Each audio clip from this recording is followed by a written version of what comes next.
Hey, how's it going everybody, and welcome back to the channel. Today I'm going to be doing a deck profile for my Crystal Beast.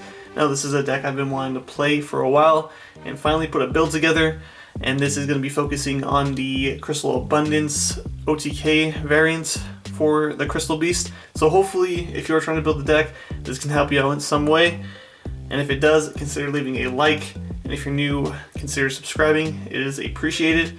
Now for the comment question for this video, which Crystal Beast is your favorite? Mine personally is Crystal Beast Topaz Tiger, not only because I like the artwork, but I think it looks the nicest in Ultimate Rare.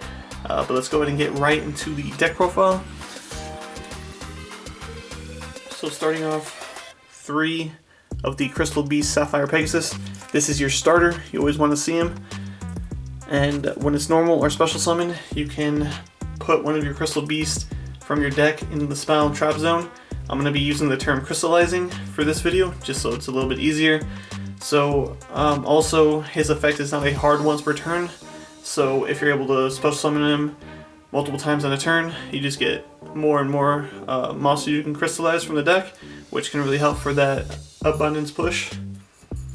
Next, the Crystal Beast Topaz Tiger. Now this is just kind of a beat stick in a way. When it attacks, it gains 400 attack, pushing it to 2,000. So pretty nice. Not the most useful, but it's another name. And also, all Crystal Beasts have the same effect for when they're destroyed. They get put in your spell and trap zone. Then 2 Crystal Beasts, Amber Mammoth. Again, just another name. I'm not really running the Rainbow Dragon, but I like to play the different Crystal Beast. So his effect is pretty simple. When your opponent would attack one of your Crystal Beast monsters, you can make them attack him instead. So pretty nice. Then 2 tech choices from back in the day. 2 Hamon. Since all the Crystal Beasts in the spell and trap zone are considered continuous spell cards, you're able to special summon him by sending 3 to the graveyard. And his effect, if you want to special summon him in defense, can protect all of your monsters because they have to attack him, and with a 4,000 attack and defense, he is really hard to get over unless they have a way to get rid of him by sending him back to the deck or to the hand or anything like that. And then if it destroys an opponent's monster by battle, it inflicts 1,000 points of damage to their life points. So really nice, kind of just a boss monster for the main deck. And then 2 Battle Fader, not one you see too often anymore, but just a tech choice I decided to put in, seeing as it can potentially get you an extra turn to get that abundance off or anything like that. But when your opponent attacks directly, you special summon it and it ends the battle phase, so really nice, but it gets banished when it leaves the field. Then 2 Swift Scarecrow, another battle phase ender. When they attack directly, you discard it from your hand and it ends the battle phase, so really nice. Then a card that I'm kind of messing around with still, trying to figure out the best ratio, and that is Crystal Master. I see a lot of builds running it at 3, which I see why people would do that, because it does have a pretty good effect, which is when it's on the field you contribute it to add either an Ultimate Crystal monster or a Crystal Beast monster or a Crystal spell or trap card, which can be very helpful. I just like it at 1 because you have to use your normal summon, and I think I'd rather use it on Sapphire Pegasus and stuff like that. But yeah, I'm still messing with that ratio. It might go up or it might just stay at 1, not too sure. But if you're trying to pick this deck up, it's a pretty good card. You could even try it at 3 if you want. Then 1 Crystal Keeper. You can honestly take this out and put another master in there. I just decided to try it out because it can boost your monster's attack. Basically, when a monster attacks, you contribute it from the field or your hand and send it to the graveyard, of course, and it doubles that monster's attack. So just another option to get a beefier monster. Next, the Brick, yet the most utilized card, so to say, in this specific build, and that is Ruby Carbuncle. If you draw it, it's terrible, but if you're able to get it in the spell and trap zone with Sapphire Pegasus or anything like that, it could be really helpful, especially mid-game. If you have like 3 in the back row, including Carbuncle, and you have the field spell, you can special Carbuncle and bring them up, all of them up, because when it's special summoned, it lets you special summon any number of Crystal Beasts in your spell and trap zone, so it's really nice. 1 Crystal Beast Amethyst Cat, just another name, and it's actually pretty cool because if you're in a time situation, which won't come up too often in my opinion, but you're able to attack directly, but the battle damage is halved, which isn't a big deal because you're just trying to push for that damage. So just another nice option. And that'll do it for the monsters. Next, 3 of the Crystal Bond. This is the strongest spell card for the deck in my opinion. Being able to search out a Crystal Beast and then put a Crystal Beast with a different name in your spell and trap zone is just amazing. And then 3 Rainbow Bridge, the second best. Being able to search out any crystal spell and trap card is just amazing. And then Crystal Promise, just like a Monster Reborn, you special summon one of your crystallized monsters.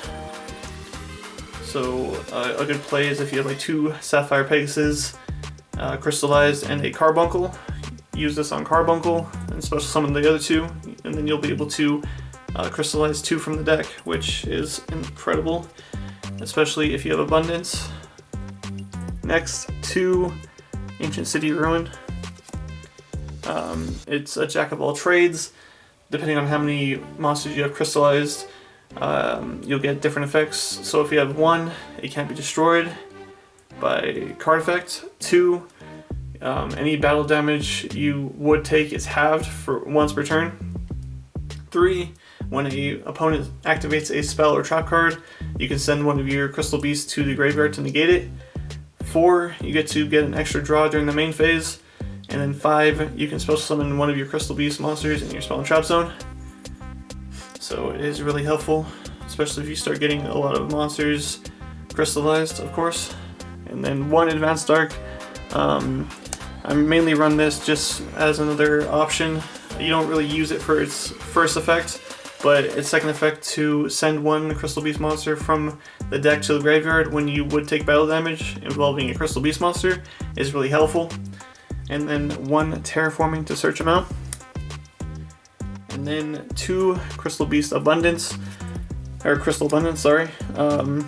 You send all cards on the field to the graveyard, and then once it resolves, you count the number of cards you send from your opponent's side of the field to the graveyard and special summon monsters equal to the number of cards you send. So if it's more than 5, of course you'll be able to get all 5 monsters back on the field.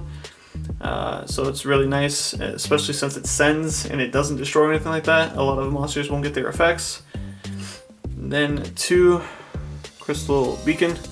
Now this card is really nice because you can special summon a monster from the deck, but you have to have 2 monsters crystallized.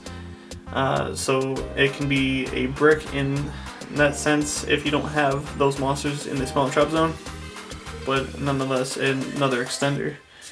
Then 2 Crystal Blessings. This allows you to target up to 2 of your Crystal Beasts in the graveyard and put them in your spell and trap zone.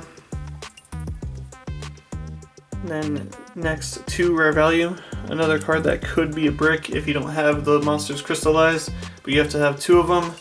Then you can activate it. Your opponent selects one of your crystallized monsters, sends it to the graveyard, and then it allows you to draw 2 cards, so it can be nice draw power if you have your plays going already. And for the last 2 spells, 2 Twin Twister. I still think you need an option to get rid of back row if you're playing a back row heavy deck, or those Mystic Mind players. It's always nice to have a main deck out. So yeah, that is a 40 card main deck. Next, off to the extra deck really quickly. It's not as important as the main deck. It's just some extra stuff, so you can mess around with this in any way you want to. But 1 Gaga Cowboy, just to try to burn your opponent, especially again if you get to a time situation. Abyss Dweller to lock down the graveyard decks. Evil Swarm Exton Knight, just to try to even the playing field if your opponent gets too much advantage on you. 1 Castell to get rid of a monster. Tornado Dragon, another option to get rid of back row. Number 101, if your opponent has a monster you can target, you can go ahead and still it and use it as material. A really nice way to get rid of monsters. And then Dark Rebellion Xyz Dragon, just to get a big body on board. And for some link options, 1 IP Masquerena, 1 Barricade Board Blocker. It's really nice to be able to get one of your field spells back. 9 Clock Taker, just a generic 2, along with a Case of Magician, another generic 2. And then 1 Nightmare Unicorn, and then a couple of 4s, Saryuja Skuldread, Borreload Dragon, and Boral Sword Dragon. You won't go into your 4s too often, but they're just options there. So yeah, hopefully you did find this helpful in some way, and until next time, I'll see you guys later.